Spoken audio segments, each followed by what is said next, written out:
राधे कृष्ण। आप सभी को कार्तिक मास महात्म्य अध्याय 32। रौनक आदि ऋषि पूछने लगे कि हे सूत जी, दूसरे का दिया हुआ पुण्य भी लगता है या बिना दिया हुआ पुण्य मिलता भी है?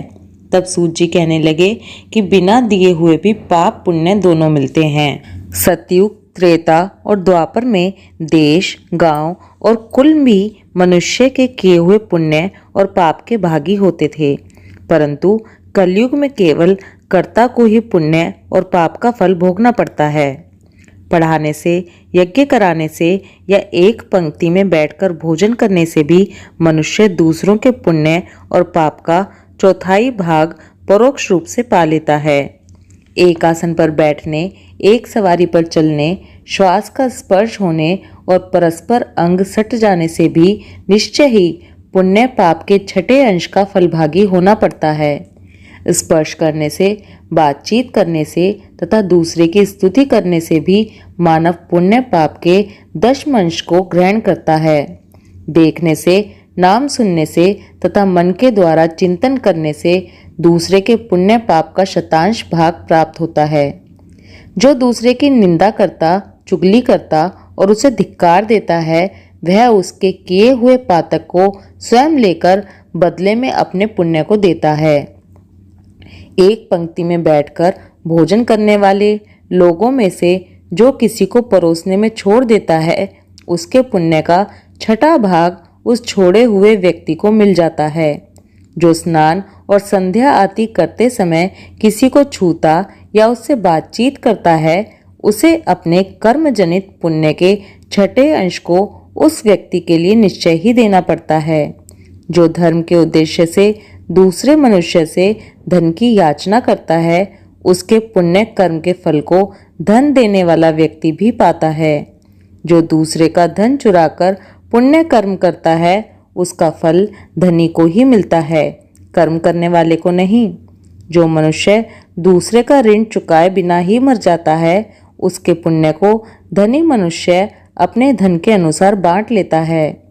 कर्म करने की सलाह देने वाला, अनुमोदन करने वाला, सामग्री जुटाने वाला तथा बल से सहायता करने वाला पुरुष भी पुण्य पाप के छठे अंश को पा लेता है। राजा अपनी प्रजा से, गुरु शिष्य से, पति अपनी पत्नी से तथा पिता अपने पुत्र से उसके पुण्य पाप का छठा अंश प्राप्त करता है। स्त्री भी यदि सदा अपने पति के मन के अनुसार चले और सदा उसे संतोष देने वाली हो, तो वह पति के पुण्य का आधा भाग प्राप्त करती है। स्वयं धन देकर अपने नौकर या पुत्र के अतिरिक्त किसी भी दूसरे के हाथ से दान कराने वाला पुरुष के पुण्य कर्मों के छठे भाग को कर्ता ले लेता है। वृत्ति देने वाला पुरुष वृत्ति भोगी के पुण्य का छठा अंश ले लेता है, किंतु यदि उसके बदले में उसने अपनी या दूसरे की सेवा ना कराई हो, तभी उसे लेने का अधिकारी होता है। इस प्रकार दूसरों के किए हुए पुण्य और पाप बिना दिए भी सदा आते रहते हैं। इस विषय में एक प्राचीन इतिहास है जो बहुत ही उत्तम और पुण्यमय बुद्धि प्रदान करने वाला है। उसे ध्यानपूर्वक श्रवण करो। पूर्व काल की बात है। अवंतीपुरी में धनेश्वर नामक एक ब्राह्मण रहता था। वह ब्राह्मणोचित कर्म से भ्रष्ट, पाप परायण और खोटी बुद्धि वाला था। रस, कंबल और चमड़ा आदि बेचकर तथा झूठ बोलकर वह जीविका चलाता था। उसका मन चोरी, वैश्यागमन, मदिरापान और जुए आदि में सदा आसक्त रहता था। एक बार वह खरीद बिक्री के काम से देश देशांतर में भ्रमण करता हुआ महिष्मतीपुरी में जा पहुंचा, जिसकी चार दीवारी से सटकर बहने वाली पाप नाशिनी नर्मदा सदा सुशोभित होती रहती है। वहां कार्तिक का व्रत करने वाले बहुत से मनुष्य अनेक गांवों से स्नान करने के लिए आए थे। धनेश्वर ने उन सबको देखा। कितने ही ब्राह्मण स्नान करके यज्ञ तथा देव पूजन में लगे थे। कुछ लोग पुराणों का पाठ करते और कुछ लोग सुनते थे। कितने ही भक्त नाच, गान, दान और वाद्य के द्वारा भगवान विष्णु की स्तुति में संलग्न थे। धनेश्वर प्रतिदिन घूम घूम कर वैष्णवों के दर्शन, स्पर्श तथा उनसे वार्तालाप करता था। इससे उसे श्री विष्णु के नाम सुनने का शुभ अवसर प्राप्त होता था। इस प्रकार वह 1 मास तक वहां टिका रहा। कार्तिक व्रत के उद्यापन में भक्त पुरुषों ने जो श्री हरि के समीप जागरण किया, उसको भी उसने देखा। उसके बाद पूर्णिमा को व्रत करने वाले मनुष्यों ने जो ब्राह्मणों और गौओं का पूजन आदि किया तथा दक्षिणा और भोजन आदि दिए, उन सब का भी उसने अवलोकन किया। तत्पश्चात सूर्यास्त के समय श्री शंकर जी की प्रसन्नता के लिए जो दीपोत्सर्ग की विधि की गई, उस पर भी धनेश्वर की दृष्टि पड़ी। उस तिथि को भगवान शंकर ने तीनों पुरों का दाह किया था, इसलिए भक्त पुरुष उस दिन दीपोत्सर्ग का महान उत्सव किया करते हैं। जो मुझ में यानी विष्णु भगवान में और शिव जी में भेद बुद्धि करता है, उसके सारे पुण्य कर्म निष्फल हो जाते हैं। इसमें तनिक भी संदेह नहीं है। धनेश्वर नर्मदा के तट पर नृत्य आदि देखता हुआ घूम रहा था। इतने में ही एक काले सांप ने उसे काट लिया। वह व्याकुल होकर पृथ्वी पर गिर पड़ा। उसे गिरा देख बहुत से मनुष्यों ने दयावश उसको चारों ओर से घेर लिया और तुलसी मिश्रित जल के द्वारा उसके मुख पर छींटे देने लगे। देह त्याग के पश्चात धनेश्वर को यमराज के दूतों ने बांधा और क्रोधपूर्वक कोड़ों से पीटते हुए वे उसे यमपुरी को ले गए। चित्रगुप्त ने धनेश्वर को देखकर उसे बहुत फटकारा और उसने बचपन से लेकर मृत्यु पर्यंत जितने दुष्कर्म किए थे, वे सब उन्होंने यमराज को बताए। चित्रगुप्त बोले, प्रभु, बचपन से लेकर मृत्यु पर्यंत इसका कोई पुण्य नहीं दिखाई देता। यह दुष्ट केवल पाप का मूर्तिमान स्वरूप दिख पड़ता है, अतः इसे कल्प भर नरक में पकाया जाए। कार्तिक मास महात्म्य अध्याय 32 समाप्त। ओम नमो भगवते वासुदेवाय। कार्तिक मास महात्म्य अध्याय 33। इसके बाद यमराज बोले, प्रेतराज, केवल पापों पर ही दृष्टि रखने वाले इस दुष्ट को मुदगरों से पीटते हुए ले जाओ और तुरंत ही कुंभी पाक में डाल दो। यमराज की आज्ञा पाकर प्रेतराज पापी धनेश्वर को ले चला।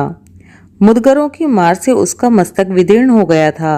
कुंभी पाक में तेल के खोलने का खलखल शब्द हो रहा था। प्रेतराज ने उसे तुरंत ही उसमें डाल दिया। वह ज्यों ही कुंभी पाक में गिरा, त्यों ही उसका तेल ठंडा हो गया। ठीक उसी तरह जैसे पूर्व काल में भक्त प्रवर प्रहलाद को डालने से दैत्यों की जलाई हुई आग बुझ गई थी।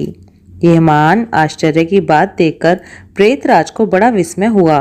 उसने बड़े वेग से आकर ये सारा हाल यमराज को कह सुनाया। प्रेतराज की कही हुई कौतूहल पूर्ण बात सुनकर यम ने कहा, ये कैसी बात है? फिर उसे साथ ले वे उस स्थान पर आए और उस घटना पर विचार करने लगे। इतने में ही देवऋषि नारद हंसते हुए बड़ी उतावली के साथ वहां आए। यमराज ने भली भांति उनका पूजन किया। उनसे मिलकर देवऋषि नारद जी ने इस प्रकार कहा। नारद जी बोले, सूर्यनंदन, यह नरक भोगने के योग्य नहीं है, क्योंकि इसके द्वारा ऐसा कर्म बन गया है जो नरक का नाश करने वाला है। जो पुरुष पुण्य कर्म करने वाले लोगों का दर्शन, स्पर्श और उनके साथ वार्तालाप करता है, वह उनके पुण्य का छठा अंश प्राप्त कर लेता है। ये तो 1 मास तक श्री हरि के कार्तिक व्रत का अनुष्ठान करने वाले असंख्य मनुष्यों के संपर्क में रहा है, अतः उन सबके पुण्य का अंश भागी हुआ है। उनकी सेवा करने के कारण इसे संपूर्ण व्रत का पुण्य प्राप्त हुआ है, अतः इसके कार्तिक व्रत से उत्पन्न होने वाले पुण्यों की कोई गिनती नहीं है। कार्तिक व्रत करने वाले पुरुषों के बड़े से बड़े पातकों का भी भक्त वत्सल श्री विष्णु पूर्णतया नाश कर डालते हैं। इतना ही नहीं, अंत काल में वैष्णव पुरुषों ने तुलसी मिश्रित नर्मदा के जल से इसको नहलाया है और श्री विष्णु के नाम का भी श्रवण कराया है, इसलिए इसके सारे पाप नष्ट हो गए हैं। अब धनेश्वर उत्तम गति प्राप्त करने का अधिकारी हो गया है। यह वैष्णव पुरुषों का कृपा पात्र है, अतः इसे नरक में ना पकाओ।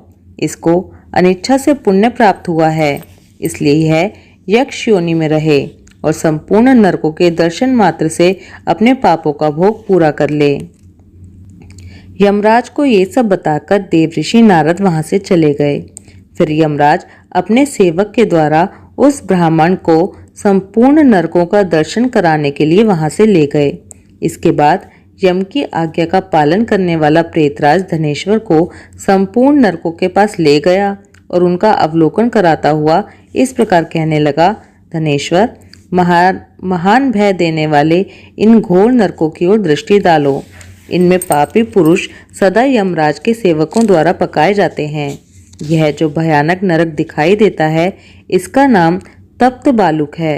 इसमें ये पापाचारी जीव अपनी देह दग्ध होने के कारण क्रंदन कर रहे हैं। जो मनुष्य बैली वैश्वदेव के अंत में भूख से दुर्बल हो घर पर आए हुए अतिथियों का सत्कार नहीं करते, वे अपने पाप कर्म के कारण इस नरक में कष्ट को भोगते हैं।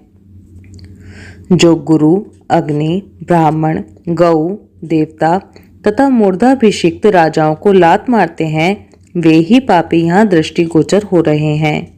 यहाँ तपी हुई बालू पर चलने के कारण इनके पैर जल गए हैं। इस नरक के 6 अवान्तर भेद हैं। नाना प्रकार के पापों के कारण इसमें आना पड़ता है। इसी प्रकार यह दूसरा महान नरक अंधता मिस्र कहलाता है। देखो, यहाँ सुई के समान मुंह वाले कीड़ों के द्वारा पापियों के शरीर विदीर्ण हो रहे हैं। यह नरक भयानक मुख वाले अनेक प्रकार के कीटों से ठसाठस भरा हुआ है। यह तीसरा क्रकच नामक नरक है। यह भी बड़ा भयानक दिखाई देता है। इसमें ये पापी मनुष्य आरे से चीरे जाने का कष्ट भोगते हैं। 80 पत्रवन आदि भेदों से यह नरक 6 प्रकार का बताया गया है। जो दूसरों का पत्नी और पुत्र आदि से तथा अन्यान्य प्रियजनों से विछोह कराते हैं, वे ही लोग यहाँ कष्ट भोगते हैं। तलवार के समान इन पत्तों से इनके अंग छिन्न भिन्न हो रहे हैं और इसी भय से ये इधर उधर भाग रहे हैं। देखो, ये पापी कितने कष्ट भोगते हैं और किस प्रकार इधर उधर क्रंदन करते फिरते हैं। यह चौथा नरक तो और भी भयानक है। इसका नाम अर्गला है। देखो, यमराज के दूत नाना प्रकार के पाशों से बांधकर इन पापियों को मुदगर आदि से पीट रहे हैं और ये जोर जोर से चीख रहे हैं। जो साधु पुरुषों और ब्राह्मण आदि को गला पकड़कर या और किसी उपाय से कहीं आने जाने से रोकते हैं, वे पापी यमराज के सेवकों द्वारा यहाँ यात्रा में डाले जाते हैं। वध और भेदन आदि के द्वारा इस नरक के भी 6 भेद हैं। अब 5वें नरक पर दृष्टिपात करो। इसका नाम कूटशालमली है। यहाँ जो ये सेमल आदि के वृक्ष खड़े हैं, ये सभी जलते हुए अंगारे के समान हैं। इसमें पापियों को यातनाएं दी जाती हैं। पराई स्त्री और पराये धन का अपहरण करने वाले तथा दूसरों से द्रोह करने वाले पापी सदा ही यहाँ कष्ट भोगते हैं। यह 6ठा नरक और भी अद्भुत है। इसे रक्तपुय कहते हैं। इसमें रक्त और पीप भरा रहता है। इसकी ओर देखो, इसमें कितने ही पापी मनुष्य नीचे मुंह करके लटकाए गए हैं और भयानक कष्ट भोग रहे हैं। ये सब अभक्ष्य, भक्षण और निंदा करने वाले तथा चुगली खाने वाले हैं। कोई डूब रहे हैं, कोई मारे जा रहे हैं। ये सब के सब डरावनी आवाज के साथ चीख रहे हैं। इस नरक के भी विगंध आदि 6 भेद हैं। धनेश्वर, अब इधर दृष्टि डालो। यह भयंकर दिखाई देने वाला 7वां नरक कुंभिपाक है। ये तेल आदि द्रव्यों के भेदों से 6 प्रकार का है। यमराज के दूत महापातकी पुरुषों को इसी में डालकर आटते हैं और वे पापी इसमें अनेक हजार वर्षों तक डूबते उतरते रहते हैं। देखो, वे भयानक नरक सब मिलकर 42 हैं। बिना इच्छा के किया हुआ पातक शुष्क कहलाता है और इच्छा पूर्वक किए हुए पाप आर्द्र कहलाते हैं। आर्द्र और शुष्क आदि भेदों से प्रत्येक नरक 2 प्रकार का है। इसी कारण पापी पुरुष 7 नरकों में क्रमशः यातना भोगते हैं। तुम्हें कार्तिक व्रत करने वाले पुरुषों का संसर्ग प्राप्त हो चुका था, इसलिए अधिक पुण्य राशि का संचय हो जाने से नरकों के कष्ट से छुटकारा मिल गया। इस प्रकार प्रेतराज धनेश्वर को नरकों का दर्शन कराकर उसे यक्षलोक में ले गए तथा वहां जाकर वह यक्ष हुआ। कार्तिक मास महात्म्य अध्याय 33 समाप्त। ओम नमो भगवते वासुदेवाय। राधे कृष्णा।